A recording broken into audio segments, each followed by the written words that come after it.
Jaden, what are you doing? I'm breaking my lease. Well, that's not how you do it. But today, we're going to show you how you can break your lease easily and effectively without getting penalized too many fees.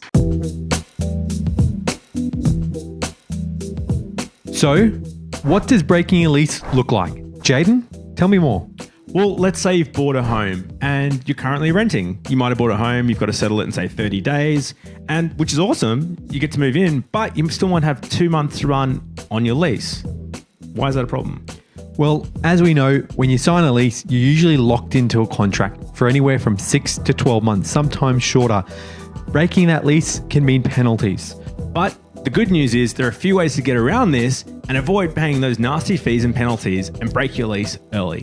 Jaden, how do you tell your property manager that you're going to be breaking your lease? Yeah, Nathan, it's pretty easy. The first tip really is to tell them ASAP. So you want to let them know as soon as possible, because with that lease, the fact is that you've locked in for say 6 or 12 months. So they're going to expect the tenant to be there paying the rent the whole time.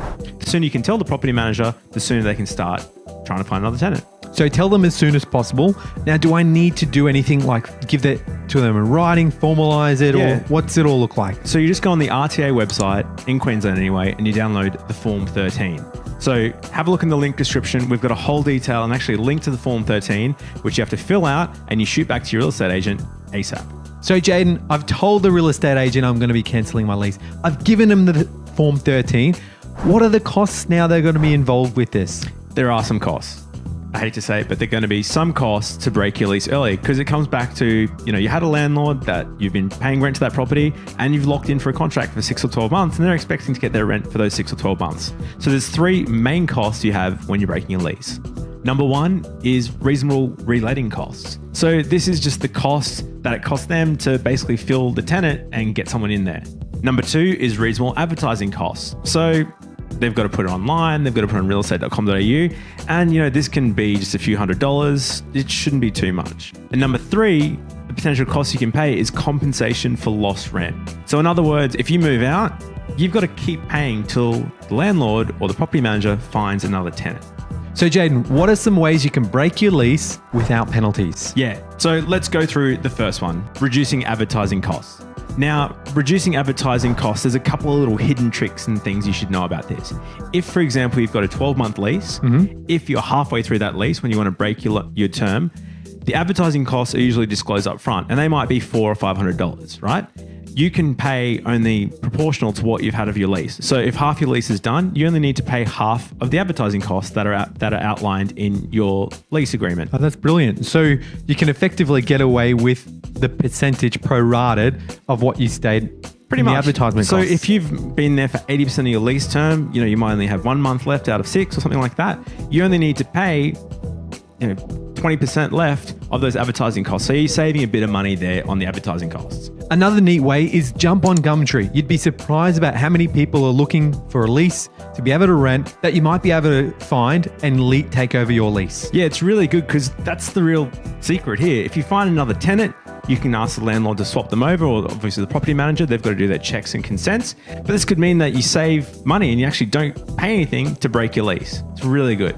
Jaden, what's checking for a breach of contract? So this is another way you can get out of your lease and break it early, is if the landlord hasn't fulfilled their duties as a landlord. They call this checking for a breach of contract. Now, it gets a bit technical and you don't want to be too cheeky here, but let's say, for example, the landlord had, there was a toilet that you wanted to get fixed and you haven't been able to use your own toilet for 5 months.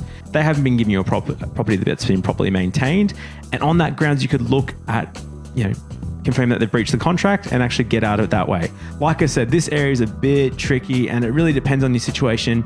If you've got a normal property with a reasonable landlord, it's not an easy way to get out of it. But if you're living in some sort of a den or like somewhere terrible, then it could be a good way of breaking that lease. So lastly, get moving as soon as possible. Jaden, what does that look like? Yeah, so ultimately, like we've shown here, if you're breaking a lease, you're going to be responsible to find another tenant. So the sooner you let your landlord know, or the property manager know, the sooner that they can start working towards getting the property advertised, getting it cleaned up, and getting it released to save you as much money as possible. So lastly, let's summarize the 5 steps to breaking your lease. So Jaden, number 1 was Form 13. Yeah, so that's putting in your intention to leave with the property manager or the landlord and letting them know formally in writing that, you want to hit the road. Number 2, leave the property on the proposed date and time. Yeah, that really just comes down to being organized. You're going to have to organize a bond clean. The property's going to have to be put back into the shape that you got it in, assuming that the gardens aren't overgrown and you sort of fix up that stuff. So leaving on the date that you propose means that the landlord or the property manager can get someone else in there and replace them and get that rent rolling through to save you money. Number 3, take lots of photos. Oh my gosh, I can't stress this enough. The amount of times that we've heard stories of people getting a little bit screwed over on bonds because they didn't take photos and they're accused of leaving dirty showers or bathrooms or grime under the sinks. Take photos before you move into the property to obviously know that it's been cleaned up. And even after, if you've cleaned stuff, if you've cleaned out the backyard and it was all spotless and clean, take a photo so you got evidence of that, because there could be a storm that comes in overnight, you don't know, and you could get blamed for mess that you didn't make. Number 4, fill in an exit report. So the exit report, it's also called a Form 14A, shows the condition of the property when you left it. So it's stuff like if there's lights out, if there's holes in the carpet, if there's little bits and pieces. Again, you've got your photos as backup, but the Form 14A, the exit report, shows that in detail, and it really notes down, and again, it's legally binding if something goes wrong, how the property was when you left. And lastly, remember to fill in your refund of bond form. Yeah, so this is called the Form 4. We've got it attached again underneath in the comments. Check it out. This is important because your bond can be thousands of dollars. It can be a few grand. It's usually 4 to 6 weeks rent. So you want to make sure you get all your money back, and they won't release that until you put that form in the post or send it to the RTA anyway, to make sure you can get your lease cut quickly. So that's it for today. Hope you liked the video. If you did, leave some comments below. We'd love to hear from you. And if you've got a topic you'd like us to cover in the future, hit us up at huntergalloway.com.au.